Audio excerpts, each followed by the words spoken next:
আমরা একটা নতুন নাটক নিয়ে এলাম। তো নাটকটার নাম হলো 'আপন ঘর'। এই নাটকটা নতুন এসেছে। তো আপনারা দেখবেন। মাত্র ১ দিনে ২ লাখ ভিউ গেইন করে ফেলেছে। তো কিভাবে দেখবেন আমার চ্যানেলে চলেন দেখেছি। তার জন্য বেশি বকবক করব না। তার জন্য আমার ভিডিওতে একটা লাইক, কমেন্ট, চ্যানেলটাকে সাবস্ক্রাইব করবেন। তো চলেন শুরু করে দিলাম। গো। ওয়াও! দেখেন।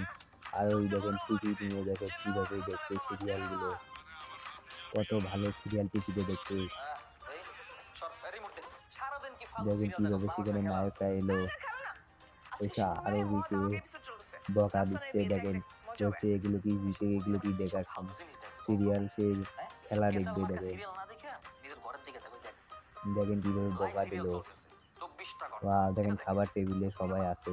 তুই আমার খাবার বউ পরিচয় টেবিলে করে দেখেন কেন? কত কিনে নিছিস কাজিয়া সবকিছু? লেগে গেল। ভিডিওতে অবশ্যই লাইক, আর আমি কমেন্ট আপনাদেরকে করবেন দুটাই দেখেন। বুঝি না। খাবার কোন টেবিলে কত সংবিধানে আছে গ্যাঞ্জাম শুরু যে হয়ে মায়ের গিয়েছে। সম্পত্তি ভাই বোন সমান ভাগ পায়? কোন দেখেন সংবিধানে আছে? খাবার টেবিলে কেমন কথা? কত ভালো সবসময় কেন খাওয়া-দাওয়ার আমাদের আয়োজন লেগে থাকিস করেছে কেন? দেখেন। হ্যাঁ? আর কোন সংবিধানে নাইস আছে ভিডিও মানে? দেখেন। মা নাটকটা নিজেই খুব হলো একটা ভালো। সংবিধান। এটা মনে রাখিস। দেখেন সেখানে কত হ্যাঁ, খাওয়া-দাওয়ার সেজন্যই তো আয়োজন আমরা করা হয়েছে। হাবিবপুর ইঁদুর খাচ্ছি। তারা সবাই খাচ্ছে আরে এখানে। ভাই আপনি খুব সুন্দর কেন খাওয়া-দাওয়া। সব সময় কেন আপনি আজে বাজে কথা বলেন? ওয়াও! শাশুড়ি তার খুব মেয়েকে ভালো। কি দেবে না দেবে সেটা শাশুড়ির তো ব্যাপার। সবাই ভালো আপনি আর থাকবেন এই আপনি কি পর্যন্ত বললেন? ভিডিও। ইঁদুর আবার খাওয়ানোর নতুন মানে নতুন কি? ভিডিও পাওয়ার জন্য চ্যানেলটা সাবস্ক্রাইব করে আমরা রাখবেন বন্ধুরা।